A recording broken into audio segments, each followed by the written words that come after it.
J'aimerais aussi profiter de l'occasion de la journée d'aujourd'hui, 18 mai 2023, pour refaire en audiovisuel, puisque je l'avais fait en audio, donc refaire en audiovisuel la présentation de la chronique de l'affaire Fessécave Haïti et producteur. Voilà. Donc la chronique, voir un peu comment les choses ont commencé au tout début jusqu'à maintenant.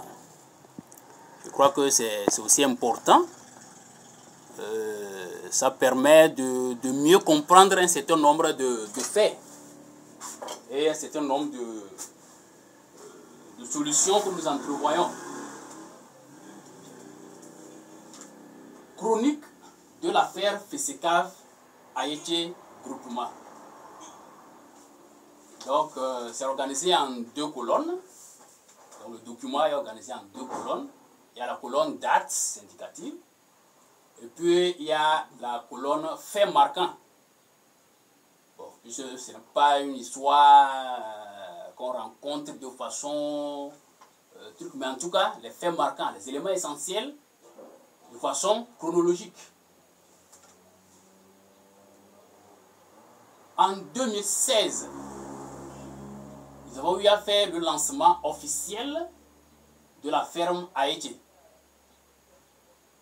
comme étant AGR de l'association SMRS, Sauver le monde par le respect du sexe, qui est une association qui lutte contre la dépravation sexuelle et qui ne se contente pas juste de dire c'est pas bon, ne faites pas ci, ne faites pas ça, mais qui se pose la question sur les causes. Et donc il y a eu des recherches scientifiques qui ont été menées par rapport aux causes qui sont rassemblées donc en 4 grands ensembles. Donc il y a l'ensemble pauvreté. Et donc il est question d'attaquer les causes et non pas de crier juste que tel n'est pas bien, tel n'est pas bien.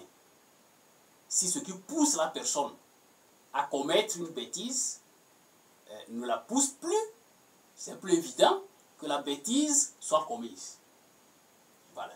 Donc il faut attaquer la pauvreté. Il faut lutter pour l'éradication de la pauvreté.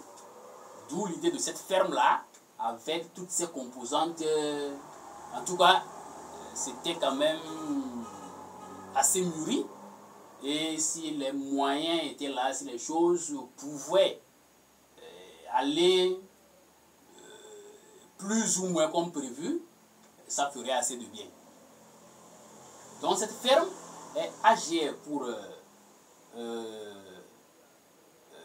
l'association SMRS et a été lancée en 2016, a été lancée officiellement en 2016. Je coupe très rapidement parce que je reviendrai dans autre audio pour faire la présentation de Haïti dans son ensemble et on va retoucher tous ces éléments-là. Il faut noter que tout ça a été fait lors de l'atelier dont j'ai parlé dans l'autre vidéo. En 2019, comme fait marquant, il y a eu la rencontre et la saisie de l'opportunité du PAGSP en rapport avec l'usine NSCPR qui se mettait en place à Atakwame pour la transformation du manioc frais en amidon. Il y a début des sensibilisations de masse, mise en place de nouveaux groupements. La ferme en tant que ferme a été au départ, dans sa vision associative, dans sa vision purement sociale, faisait des sensibilisations, organisait les groupements et tout, les avaments en question et tout. Mais c'est avec la rencontre de cette usine-là, la rencontre du PAISP, qu'il y a eu une sensibilisation de masse. Donc il a été question d'embrasser assez. Et il y a une raison pour cela. C'est pour pouvoir donc avoir la quantité nécessaire pour répondre au contrat qui se présente au niveau de l'usine. Préparation de la base des producteurs partenaires de SMRS-FA à soumettre au PAEJ-SP. On est toujours en 2019. entente avec les producteurs pour que toutes les dépenses liées à la constitution et au dossier jusqu'à l'obtention des agréments et des financements soient prises en charge par AET afin de les rassurer que nous ne venons pas, ou bien nous ne sommes pas venus pour collecter leur argent, pour fuir, comme d'autres projets et ou institutions leur auraient fait et dont le mauvais souvenir est toujours dans les esprits, créant réticence remarquable lors des premières sensibilisations. Il faut noter que ces dépenses et frais devront être remboursés par les producteurs dès l'aboutissement du processus qui devra être marqué par les financements. Il faut signaler que nous avons eu cette entente-là et aujourd'hui, il faut le bon sens et la sincérité des producteurs, puisque c'est l'une des graves erreurs que nous avons eu à commettre. Il n'y a pas eu un écrit quelque part qui atteste que voilà, il y a eu telle entente.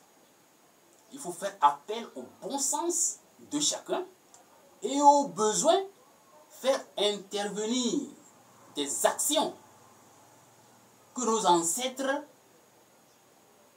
avaient pour vérifier certains faits. S'il faut jurer, par exemple, d'une manière ou d'une autre, je crois que les uns et les autres diront la vérité. Je fais ces commentaires au fur et à mesure que je présente parce que nous sommes dans un contexte où il y a déjà un certain nombre de bouleversements et tout.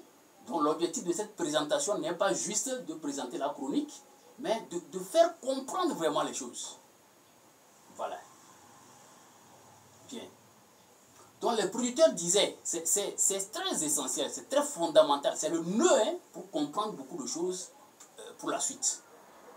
Donc les producteurs disaient qu'il y avait des projets qui étaient venus, soit disant qu'on va les accompagner, qu'on va leur faire des dossiers qui seront immatriculés, qu'on va les financer et tout, et les ont fait faire des cotisations, ce qui est tout à fait normal. Bon, c'était à quelle valeur et tout, c'est divers par rapport au lieu, les personnes qui sont venues ou bien les institutions, c'est pas la même chose. La valeur des cotisations qui étaient faites, c'est pas la même chose, mais en tout cas, de façon générale, il y a cette inquiétude-là par rapport à nous. Donc, les producteurs se disent, est-ce que nous aussi, nous ne venons pas pour collecter leur argent, pour fuir, comme d'autres avaient fait? Donc, il y avait réticence par rapport aux cotisations en termes d'adhésion, en termes de dossiers à constituer, en termes de part sociale et tout.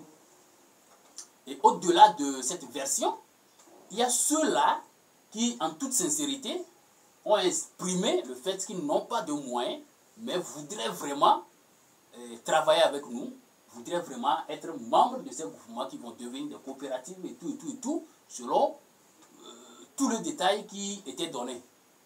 Donc, on a vraiment discuté dans plusieurs lieux et les propositions qui sont venues des uns des autres, nous avons eu à analyser, et nous avons accepté, nous nous sommes dit, bon, puisqu'il y a possibilité de pouvoir le faire d'une manière ou d'une autre, grâce à certains investisseurs qui pourront nous aider, qui nous aident déjà depuis au niveau de la ferme, nous allons, surtout que la vision est sociale, la vision est développement socio-économique, on va les aider pour les motiver à être sûrs que vraiment nous ne sommes pas venus pour nous amuser, nous sommes venus vraiment pour avancer et pour avancer pour toujours. Donc, c'est de là que la question du fait que nous prenons en charge certaines dépenses à leur place, c'est de là que cette façon de faire là est venue. Bien. Nous n'allons pas trop perdre le temps là-dessus, mais je signale que c'est très fondamental. Bien, donc tout ceci a continué, on a continué les activités 2019, 2020 et tout. On est en 2021. Donc, suite des travaux de constitution. Et puis, autre élément marquant, naissance de AET Sarlu. Donc, jusque-là, c'est la ferme qui faisait ces activités-là et tout. Mais en 2021, il y a la mise en place, la naissance de Aïté Sarlu, suite aux exigences du PAGSP, dont la nécessité d'une entreprise à part entière et enregistrée au CFE. Donc SMRS FA, la ferme Aïté, ne pouvant pas transiter d'association à but non lucratif en entreprise pour répondre aux exigences du PAGSP et perdre ainsi en vue sa vision de départ, a laissé donc voir le jour Aïté Sarlu. J'espère que je ne me mélange pas, je me fais comprendre. Ok. Donc en cette même année 2021, il y a eu transfert de la base des producteurs de SMRS FA à Aïté Sarlu.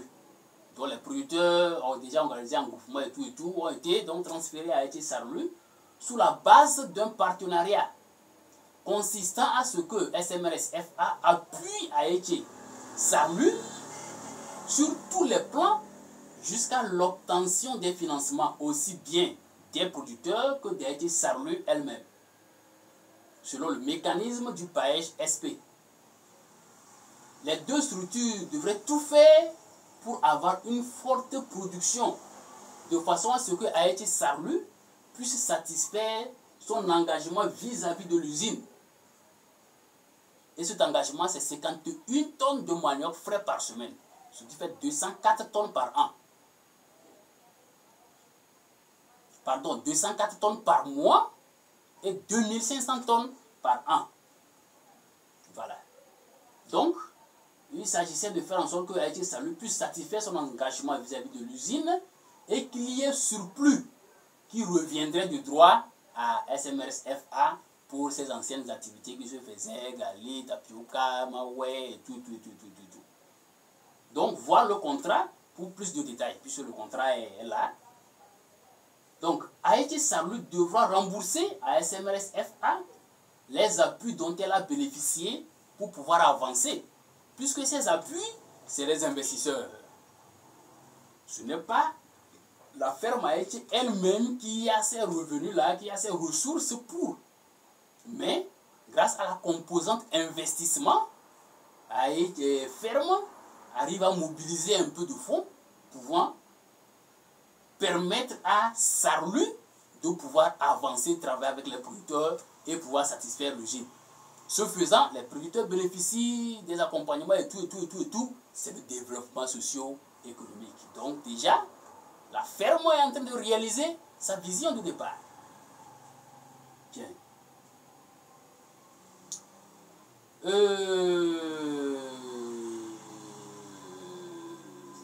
Toujours en 2021, il y a déception de Aïté Sarlu et des producteurs par rapport au non-financement de la filière manioc sur toute l'étendue du territoire dans le cadre de l'usine NSCPA. Chacun devra se débrouiller pour produire ce qu'il peut. Comme cause, il faudra retenir entre autres l'avènement du coronavirus qui a bouleversé grandement et qui a lourdement déprogrammé les prévisions de l'usine et donc de tout le cluster naissant. Je fais une petite rectification. La naissance de Aïté Sarlu, c'est en 2020. D'accord? En 2020 et non en 2021. Donc en 2020, c'était déjà né. Disons déjà avec la rencontre avec l'usine où on parlait d'entreprises constituées. Donc c'était déjà là. Mais ça a été enregistré au niveau de la CFE en 2020. Et donc a continué à travailler avec la ferme et tout jusqu'à 2021. Et puis le reste s'ensuit. Voilà. Donc avec cette déception où il n'y a pas eu de financement pour la filière manioc sur toute l'étendue du territoire, il y a donc eu orientation de SMRS ferme vers la FESECAF pour le minimum d'accompagnement financier nécessaire pour le suivi du système et que la déception, surtout des producteurs, ne soit pas si chronique au point de dissoudre la chaîne de valeur agricole en construction et pour laquelle le PAGSP était la garantie de financement. Autrement dit, les producteurs auront encore raison de dire voilà un projet qui est encore arrivé, lui aussi il a fait son chou et a disparu. Et le développement socio-économique dont on a en vue ne verra jamais le jour. Donc, il ne faut pas qu'on laisse les choses comme ça. Il ne faut pas qu'on laisse les choses mourir. Il faut qu'on fasse effort pour pouvoir évoluer de nous-mêmes. Donc, d'où l'orientation vers la FESICAV. Donc, il y a négociation d'un crédit de 25 millions de francs CFA et accord de 10 millions. Il y a une négociation d'une durée de 24 mois, puisque le cycle du manioc c'est 18 à 24 mois, voire plus. Mais accord de 12 mois, puisque selon les produits financiers qu'ils ont à leur niveau, ils ne pourront pas excéder 12 mois. Or, au départ, tout était construit par rapport à 24 mois. Aussi bien dans le cas du PASP, jusqu'à quand PASP ne pouvait plus aller, on continuait donc dans cette logique, puisque concrètement le manioc, 12 mois, ça ne peut pas aller. Et ça aussi va permettre de comprendre plus l'intérêt de la centralisation à un moment donné, et puis l'intérêt du fait que nous ayons géré la redistribution, puisque c'est les éléments par rapport auxquels nous sommes accusés. Bien. Négociation d'un différé de 11 mois accordé comme tel. Négociation d'une garantie financière de 10% accordée comme tel. Négociation de presser les dossiers pour que les fonds puissent servir, vu que nous accusons déjà de retard sur la saison culturelle. Cette proposition a été aussi prise en compte. Donc, en toute sincérité, les choses sont allées de façon assez vite. Il faut signaler ici que le partenariat qui était prévu, qui était proposé, on en a discuté comme ça, mais il a été convenu avec l'ancien directeur de la FESICAV Badou, M. Sani, que ce serait encore bien que l'on fasse une première expérience. Et sur la base de cette expérience maintenant, on pourra faire des propositions concrètes, on pourra tracer des lignes qui auront plus de consistance par rapport à s'il n'y avait pas d'expérience à la base. Voilà. Donc l'expérience que l'on ferait avec ces 10 millions, avec les 10 bouffements qui seront financés, vont permettre d'avoir cette base-là que nous allons prendre en main maintenant pour mieux discuter le partenariat qui était déjà en vue en ce moment-là. Donc ça a été pris en compte et les choses ont avancé jusqu'au financement et tout. Il y a présentation d'un contrat de partenariat et signature remis à l'année suivante, à l'année à suivre, vu que ça doit passer par la direction générale pour des protocoles qui vont prendre du temps. Or, on parlait déjà des menaces en termes de temps par rapport à la saison culturelle qui passait déjà. Donc, il y a eu discussion sans la signature du contrat en question. Et cette expérience, cette première expérience, allait être la base pour pouvoir maintenant mener à bien ce partenariat en vue. Donc, présentation de 10 groupements sur 45, dont une vingtaine étaient éligibles. Donc, on a présenté 10 groupements à la FESICAV. Donc, il y a eu décaissement de 10 millions en raison de 1 million par groupement. Et il y a centralisation de 9 700 000. Il faut signaler que toujours dans cette logique d'accompagner les producteurs, et finalement, moi personnellement, je me dis vraiment, c'était une erreur que d'accompagner, que de faciliter les choses jusqu'à ce niveau-là. C'est ce qui nous rattrape aujourd'hui. Bon, dans tous les cas, ce qui est fait, on en tire leçon. Donc, 30 000 par groupement étant soustrait par la FESICAV. lors du décaissement pour combler les frais d'étude du dossier et assurance. Donc il y a assurance qui est de 1%, je crois, et puis étude de dossier qui est de 2%. Ça fait 3% de 1 million, ça fait 30 000. Les producteurs devraient amener les 30 000 là en mai, les groupements devraient amener les 30 000 en mai avant de prendre 1 million. Donc n'ayant pas les 30 000 en mai, il a fallu que l'on leur mette donc, comment on dit là, 970 000. Donc 30 000 sort de 1 million. Et quand on fait la somme, ça fait 300 000 sur les 10 millions. Et donc les fonds qui ont été pris par les producteurs et centralisés à notre niveau, suivant donc la procédure, est de 9 700 000. Je vais naturellement revenir. Il y a autre audio consacré carrément à la procédure et aux raisons des différentes étapes de la procédure. Donc, il y a cette centralisation-là et redistribution selon les besoins et l'éligibilité. Quand on parle de besoins, c'est que c'est une question de groupement. Et ce n'est pas que chacun est appelé à avoir la même somme. Non. En termes de groupement, ça ne fonctionne pas en réalité comme ça. Ça peut fonctionner comme ça, mais ce n'est pas une obligation que ça fonctionne comme ça. C'est une question de besoin. Donc, chacun exprime son besoin et tout. On rassemble tout. Et on fait les pas en tant que groupement ou coopérative et on refait les redistributions selon les besoins de chacun. Jusque-là, en réalité, il n'y a pas encore d'écart de procédure suivant les normes de l'OHADA, si je ne me trompe pas. Vous voyez? Donc, voilà un peu, les choses ont évolué jusqu'à ce niveau. Donc, redistribution selon le besoin. Maintenant, l'éligibilité, c'est quoi? L'éligibilité, c'est le fait d'avoir un champ de manioc qui est déjà à un niveau de maturité, pouvant être complètement mature et vendu au cours des 12 mois accordés, puisque ce n'est plus 24 mois, comme conçu au départ. C'est 12 mois. Donc, les nouveaux maniocs ne peuvent pas permettre de rembourser. D'où la nécessité que l'on ait un ancien champ de manioc, et donc ce fonds permettrait de faire l'entretien de ce champ-là et de faire un nouveau champ.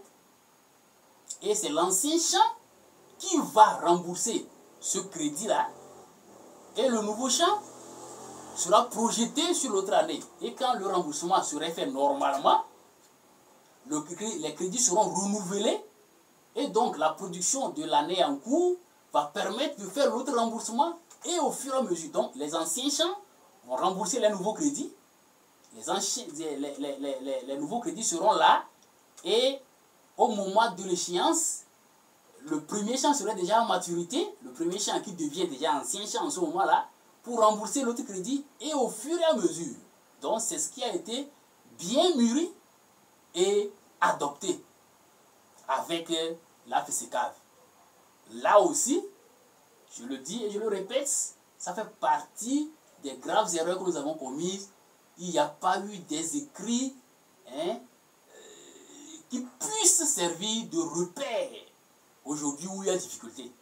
Mais j'appelle toujours au bon sens des uns et des autres. Donc, redistribution selon les besoins et l'éligibilité. Donc, ce n'est pas une question de chacun doit avoir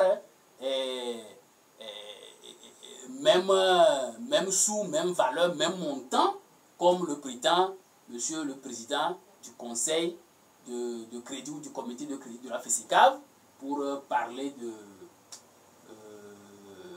détournement, de mauvaise gestion et tout.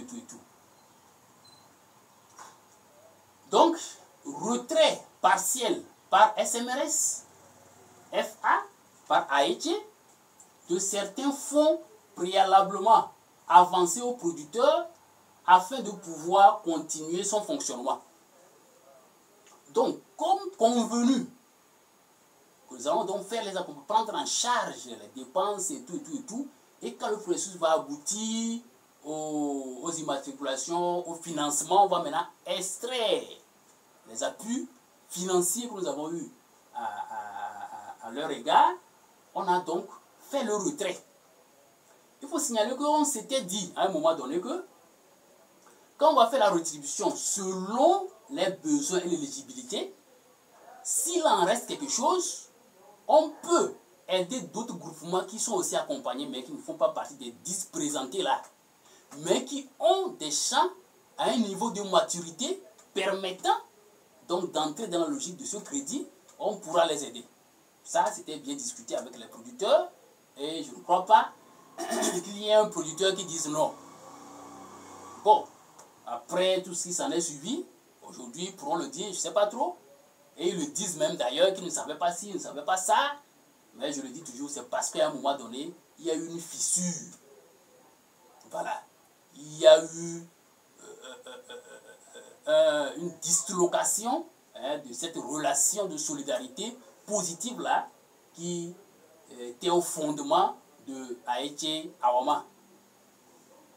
Bien. Donc, les retraits qui ont été faits s'élèvent à 300 000. Les détails, on reviendra sur les détails. On reviendra sur les détails ligne par ligne. Donc, début de la collecte à l'usine, malgré les conditions non réunies. Donc, on n'a pas eu de financement, les producteurs n'ont pas eu de financement, nous-mêmes n'avons pas eu de financement. Les conditions, même en termes de moyens de transport, au niveau de l'usine et tout, vraiment, c'était dans une catastrophe. Mais on a eu vraiment eu courage, il faut que ça marche. Parce que la vie de l'usine dépend aussi de l'engagement des agrégateurs en relation avec les producteurs et tout. Et c'est le développement du pays, c'est le développement de l'Afrique. Donc, il faut tout faire. Et on s'était mis corps et âme, on s'est battu. Bien. Comme fait marquant toujours au cours de cette même année, il y a le fait que le prix dans le cadre de l'usine est devenu non concurrentiel au moment de la collecte. Ce qui a découragé davantage les premiers ayant vendu. Ainsi, les producteurs sont devenus réticents à la vente et d'autres préfèrent garder leur manioc pour quelques mois encore afin d'avoir une rentabilité plus acceptable vu qu'il était question de poids. Voilà. Donc, quelqu'un qui a son manioc mature, qu'on peut déjà récolter, mais qui analyse et qui dit que bon, si ça fait 3 mois encore, ça fait 6 mois encore, ça va grossir, et donc j'aurai plus de poids et donc d'argent. Vous voyez déjà que c'est un peu normal, cette réticence-là. Donc c'est là que les problèmes ont commencé par s'aggraver, etc. L'autre élément qui ne nous arrange pas, c'est l'usine qui devant payer avec un retard de 60 à 90 jours, qui est maintenu. C'était discuté, on avait négocié pour que ce soit revu et tout, mais c'était maintenu au début de la collecte. Toutes ces conditions ne nous arrangeaient pas vraiment. Donc il y a épuisement du fonds de roulement au niveau de Haïti. Crise de trésorerie. À un moment donné, on n'avait même plus de moyens pour pouvoir faire le peu de collecte qui était possible. Ceux qui étaient même prêts pour qu'on vienne faire la collecte, malgré les conditions, tout là, on n'avait pas les moyens pour pouvoir même aller faire la collecte à un moment donné. Au-delà de ce fait, il y a eu la concurrence des bonnes femmes qui profitent de la disponibilité du manioc dans la zone pour leurs affaires, en proposant parfois des prix meilleurs, en proposant parfois des prix ou des conditions, pas en tant que tel meilleurs, mais ayant l'argent en liquidité pour pouvoir régler. Alors que nous, on est là à tourner en rond. Bon. Donc, il y a eu toutes ces réalités-là qui ne nous ont pas du tout arrangées. Il y a eu détournement de produits par certains producteurs au profit des bonnes femmes.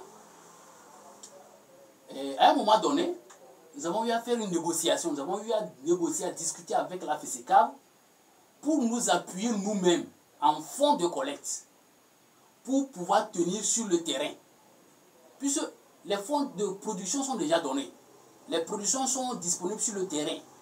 C'est vrai, il y a ceux-là qui n'ont pas produit comme cela se doit, ceux-là qui n'ont carrément pas produit et tout, il y a tout ça là, d'accord. Mais ce qui est disponible, on devrait au moins pouvoir collecter. On est à un niveau où il n'y a pas de fonds. On a plusieurs fois négocié avec la FESECAV pour qu'on puisse avoir le fonds de collecte et continuer, mais les fonds n'ont pas pu être accordés. Et la raison, c'est que Nous sommes conscients de ces groupements-là et les fonds n'entrent pas encore jusque-là. Et ils vont encore prendre le risque de nous financer. Bon, ça, de la logique financière, je n'ai rien à dire. Mais personnellement, je me permets de dire, est-ce que ça n'aurait pas sauvé la situation? Bon, dans tous les cas, ce qui s'est passé, c'est passé. Donc, au milieu de tout ça, il y a eu départ et démission de certains personnels, je dirais la grande partie, les collaborateurs et autres acteurs, certains producteurs découragés, certains prestataires de services et tout. Donc, il y a vraiment eu un bouleversement terrible. Donc, on tendait déjà vers la fin de l'année 2021. Donc, il y a eu début de rappel des échéances par la FESICAV, explication de la situation, tout en exprimant l'espoir de trouver un partenaire pouvant nous aider à gérer les défaillances déjà prévisibles. Parce que vu l'allure, on n'arrivait pas à collecter, on n'avait pas de moyens, on a demandé le soutien, ça n'a pas pu venir, on court de gauche à droite sans solution. On se dit, mais à cette allure-là, vraiment, là, on se disait, bon,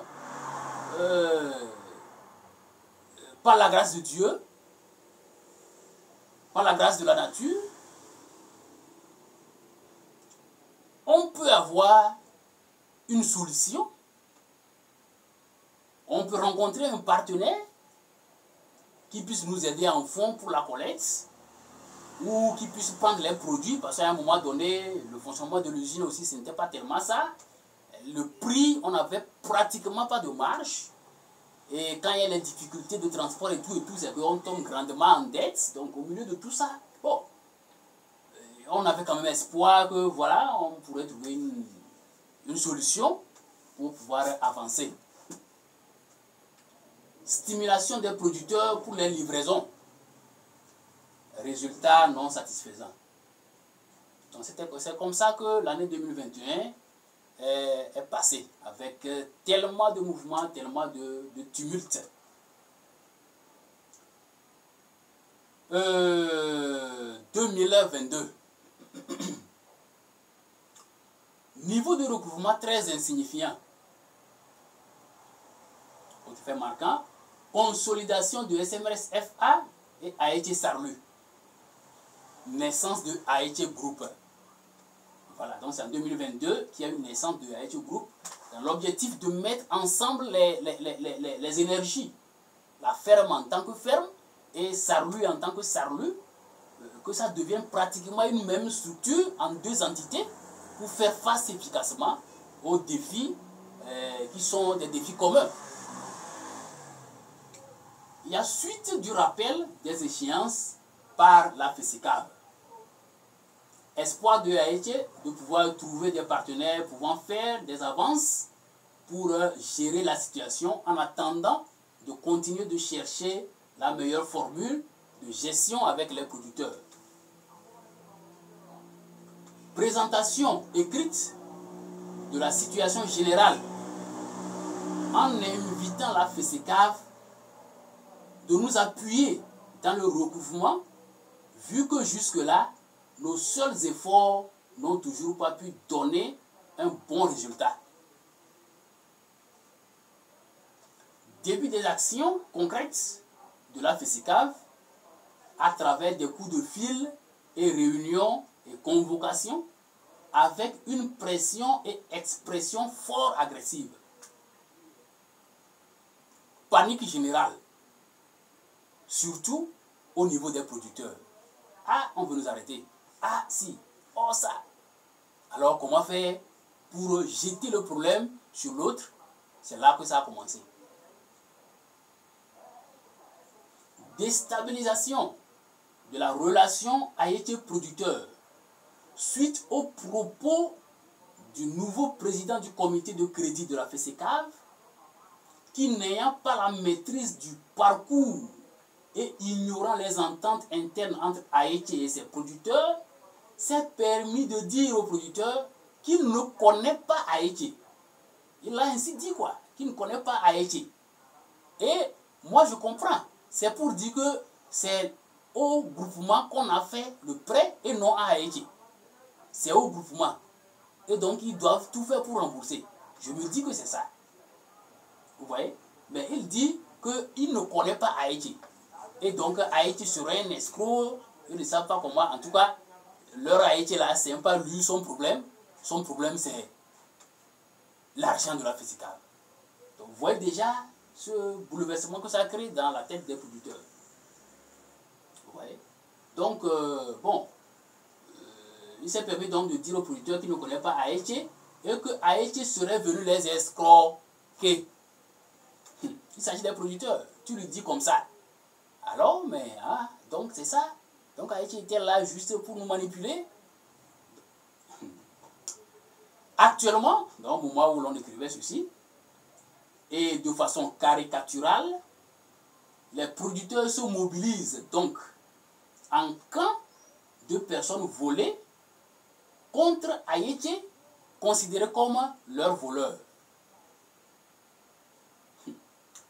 Après les rencontres FESICAV Haïti producteurs du 31 mai et du 7 juin 2022 donc, une nouvelle rencontre est prévue sur le 13 juin 2022. Vous verrez que de plus en plus il y a de précision parce que l'expérience permet de grandir. Analysant la gravité de la situation, SMRS-FA a adressé au conseil d'administration de la FESICAV une note de demande de rencontre institutionnelle pour des discussions approfondies en vue d'une meilleure compréhension de la situation. SMRS a aussi adressé une note au préfet pour sa médiation. Le 13 juin 2022, tenue de la rencontre du 13 qui a fini à la gendarmerie sous pulsion de la FESICAV. Investigation des forces de sécurité, suite des discussions entre acteurs. Nouveau rendez-vous sur le 20 juin 2022 avec exigence de la présence des présidents de tous les groupements impliqués munis de la totalité du reste des crédits. Le 20 juin, tenue de la rencontre avec seulement 5 groupements représentés. Exigence de la FESICAV à ce que au moins 5 millions soient remboursés avant la fin du mois de juin pour que soit possible toute ouverture éventuelle à des négociations pour le reste. Engagement de Haïti à supporter le crédit avec les producteurs tout en invitant la FESICAV à continuer leurs actions vis-à-vis des producteurs, mais de façon plus stratégique afin que le recouvrement soit paisible et non destructif.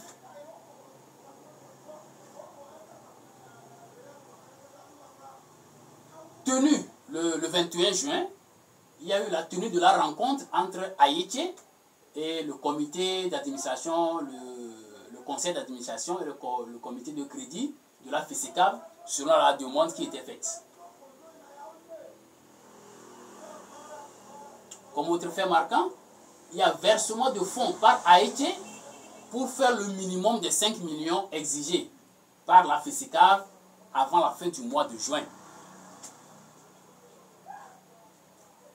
Et note de commande de pâte de manioc adressée à tous les aromas. Rappel des prix et quantités attendues par groupement à chaque semaine. Donc, il a été question de discuter avec les producteurs pour voir comment est-ce qu'on doit faire, comment est-ce qu'on doit organiser les livraisons et tout pour que l'on puisse faire face au reste du crédit. Voilà. Et les discussions dans ce sens ont conduit donc à faire la demande de crédit de rachat, ce qu'on va voir plus tard, sous la base de cette discussion-là, sous la base des prévisions de vente au niveau des producteurs qui permettraient donc de rassembler un certain nombre de fonds mensuellement pour pouvoir faire le remboursement. Bien. À un moment donné, le 18 juin, donc du 18 juin au 15 août, il y a malheureusement suspension d'activité de collecte suite au problème d'accident de circulation dont a été victime un convoi de pâtes de manioc. Donc le client avec qui nous travaillons, nous convoyons le produit vers un dépôt et ça se prend là-bas pour partir. Voilà. Et donc il y a eu un accident qui a fait que les paiements n'ont pas été au point. Ça a vraiment bouleversé les choses. Il y a eu suspension du 18 juillet au 15 août 2022. Il y a eu suspension d'activité de collecte de pâtes de manioc. Alors, puisque avec l'usine, le manioc, les conditions n'arrangeaient pas du tout. Et donc, on n'a pas continué dans cette logique-là. Voilà. Bien, le 17 août 2022, il y a eu entrée de fonds de la part du client et la relance des activités. Le 26 août, il y a eu mise en place des crédits de rachat, rallongement de la durée pour permettre le recouvrement du reste des fonds de façon plus relaxe. Et déjà, nous avons accumulé des pénalités de 3 mois. Or, la pénalité sur un mois fait 3%. Donc, pénalité de 3 mois, ça fait 9%, plus le crédit même, l'intérêt normal qui est de 18%. Ça veut dire que finalement, on se retrouve à 27% pour le reste du crédit. Vous voyez? Et c'est au milieu de tout ça qu'on a négocié. Et il y a eu le crédit de rachat, nous permettant au moins de ne plus continuer par encourir les pénalités de retard. Donc ça devient une nouvelle marche négociée sur 9 mois par rapport aux prévisions de livraison avec les producteurs dont la FESECAF devrait nous aider à collecter. On va revenir sur le programme d'activité, voilà, mais c'était déjà fait dans l'autre audio, je ne sais plus. Mais en tout cas, l'action synergique devrait amener les producteurs à faire les livraisons normalement parce que la FESECAF fait sa pression et sur les producteurs et sur nous. Et nous aussi, on devrait tout faire pour faire les livraisons normalement. Et dans 9 mois, on devrait régulariser la situation. Il faut signaler que c'est prévu même normalement, si tout était allé bien, dans 6 mois, on devait régulariser cette situation-là. Bon, malheureusement, on n'a pas eu l'appui escompté de la FESECAF. Et en toute sincérité, ça nous a tellement malmenés, ça nous a fatigués. Et les résultats sont déplorables. Donc, le 26 août, il y a eu la mise en place des crédits de rachat. Donc. Et le 12 septembre, il y a eu l'atelier de clarification diverses et présentation du rapport d'activité de Haïti de janvier 2020 à août 2022. Donc, voir le programme de déroulement et le PV. Donc, tout ce qui a pu être fait en ce jour-là, c'était à la mairie, Wawa 3, Oku, en présence du maire, des chefs cantons, des producteurs, des agents de l'ICAT, des forces de sécurité. En tout cas, il y avait quand même tous les acteurs qu'on avait invités et qui ont pu être là. Je signale que, curieusement et malheureusement, la FESECAF n'a pas pu être là. Et je signale aussi ceci que le directeur, l'ancien directeur de la FESECAF, serait passé. Parce que ça a été une journée où il y a tellement de pluie avec des orages et tout et tout. Donc il serait passé assez tôt et n'ayant pas vraiment vu une mobilisation en tant que telle sur le site, c'est-à-dire la mairie, s'est dit que ce n'est pas peut-être évident que la rencontre tienne et tout et tout. Or, histoire de réseau où on n'a pas pu s'appeler, ou bien en tout cas, il y a eu quand même un truc comme ça et il serait parti. Bon, après on s'est appelé, il a expliqué qu'il était là et qu'il n'avait pas senti vraiment que quelque chose allait avoir lieu comme prévu et tout et tout et tout. Bon, malgré qu'on ait confirmé et tout, hein, bon, ça ce n'est qu'une parenthèse, mais il s'est fait quand même que la FESECAF n'a pas pu être là. Donc c'est après que nous avons rendu compte par rapport à l'atelier. Donc, cette chronique a été achevée le 13 septembre 2022 avec cette précision que la suite des activités au programme pour la résolution efficace de la situation des dettes Awama Bar 2021 envers la FESECAV et l'assainissement du système Awama devront se poursuivre avec courage et rigueur. Voilà. Donc l'atelier, comme on l'a dit, l'atelier c'était la 4e activité. Donc il y a l'activité intensification du processus de recouvrement, il y a l'activité mise à jour des groupements, l'activité recadrage et renouvellement du partenariat, et puis la dernière activité, la mise en place éventuelle de nouveaux crédits normaux. Donc je vais revenir dans un autre document audiovisuel pour présenter la suite de la chronique depuis l'atelier en question jusqu'à ce jour du 18 mai où nous sommes en train de parler et où l'on est devant la situation où on n'a pas pu rembourser ne serait-ce que 10% du reste de ces fonds reconduits là. On n'a pas pu rembourser même 10%. Voilà la situation.